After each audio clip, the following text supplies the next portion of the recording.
another accusation that was said against me, that I gave the signal to one of my friends to hit Paolo in the face. Never po lumabas sa bibig ko yung words na sapakin mo na siya or anything along those lines. Never ko sinabi yun. At never kong inintensyon at ginusto na masaktan si Paolo or his brother that night. Actually, ang tanong ko nga kung ano nangyari kay Wilmer. Because I honestly don't know what happened to them anymore. Hindi ko na nakita kung ano nangyari sa Wilmer Andrew. Yes, Wilmer Andrew and Wilmer Paolo. Pero we call the other Wilmer and the other Paolo because that's how they introduce themselves to us. Kaya ganun ko naalala yung mga pangalan nila. So I don't know what happened to his brother, to the older brother. Because Paolo, apparently nga, yun nga, siya yung napuruhan at nabugbog. Pero I don't know what happened to his brother. I didn't see anymore. Ako rin, wala rin nung nakita. And even if you ask them kung sino sumuntok sa akin, nobody knows. Pero everyone saw me bloodied up, my face punong-puno ng blood, na pinupunasan ko na yung mukha ko ng dugo, na I couldn't see anymore. So yun, dinala ako ng kaibigan ko sa taxi, and that was it. Nagpunta kayo ng St. Luke's? Yes, nag-St. Luke's ako. Kasi may nag-post din sa Facebook eh. Na nakita ko sa St. Luke's, yes, of course. I went to sleep for a bit because hilong-hilo na ako. I woke up, I couldn't move my hand, and I realized it was broken. And then I thought my nose was broken too, pero they checked it. Apparently my jaw was dislocated. I couldn't move my jaw for the next 24 hours. I couldn't move my jaw, I couldn't chew properly. So it popped in and out. Nakita naman ni Doc na hinawakan niya dito, but it was fine lang naman daw. So I myself sustained injuries. So the whole thing na binablame nila na I was the one who parang started the fight? Not started eh. Ang binibintang sa akin, ako daw nagbigay ng order na upakan yung magkapatid. Pero we were fine. Okay na nga kami. What happened is other people started fighting, and then of course, everyone became in self-defense mood na parang, oh, sino ba itong mga to? Bakit biglang may nanununtok na? Ako nga, yung sa akin, galing sa side ko, kaya hindi ko nakita. So, I had nothing to do with what happened to Paolo and his brother. Sa nililinaw mo, may bugbugan nangyari, pero hindi ako ang bugbog sa dalawa. I did not lay a hand. May suntukan nangyari. May suntukan nangyari, but I did not lay a finger on Paolo or on his brother that entire night. Yung nangyari lang yung sa loob, yung paghatak niya sa akin sa baba, kung natamaan ko siya nung pagkaganon ko, that was the only thing that happened. Never ko siyang inabangan sa CR. Never kong binastos yung babaeng kasama nila. Never kong sinabi sa kaibigan ko na dapat suntukin na nasapakin mo na yan. And that's what I'm getting blamed for. And I understand why. In all honesty, awang-awa ako nung nakita ko sa news yung the next day yung mukha ni Paolo. Because really, that night, naging medyo kahit paano friends kami. Because we drank together and stuff. And when I saw them, I really wanted to say na I'm sorry for what happened. Pero it wasn't my fault. Pero dahil ako lang yung taong kilala nila dun, ako lang yung mabanggit nilang pangalan. Nothing else. But Diego Loizaga lang ang masabi nila. May lumalabas na nagselos ng boyfriend dahil parang touchy ka daw dun sa girl. Oh, see? Iba-iba. Iba-iba po ang storya.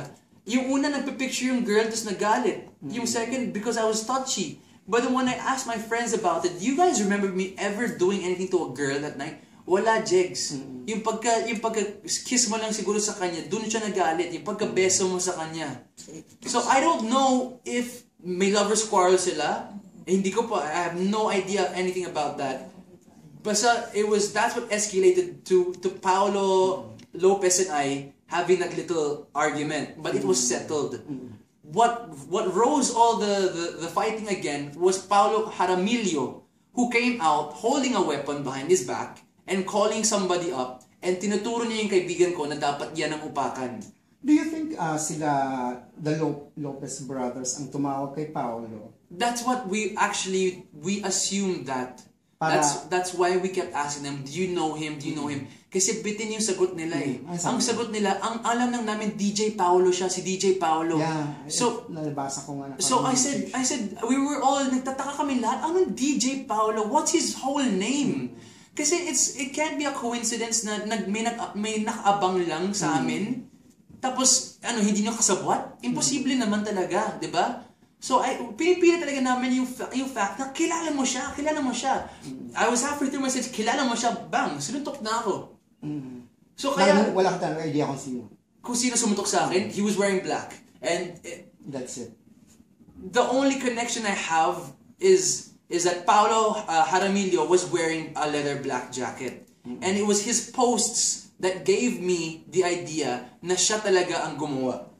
I'll show you kung bakit po. Because like I said earlier po, previously, nasagi daw po yung girlfriend niya. Which ticked him off. That's the reason why he pulled out a weapon and he was holding a weapon. Now,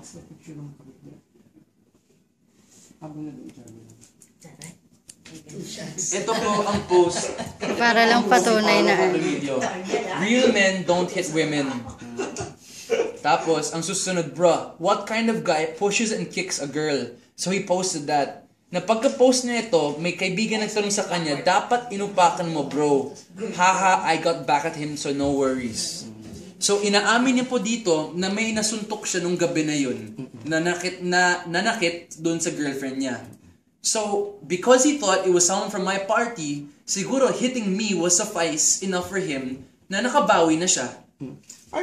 Nag-reach out ka na ba sa kanila? Or nag-reach out sila sa'yo? Last night po. Last night. Which way?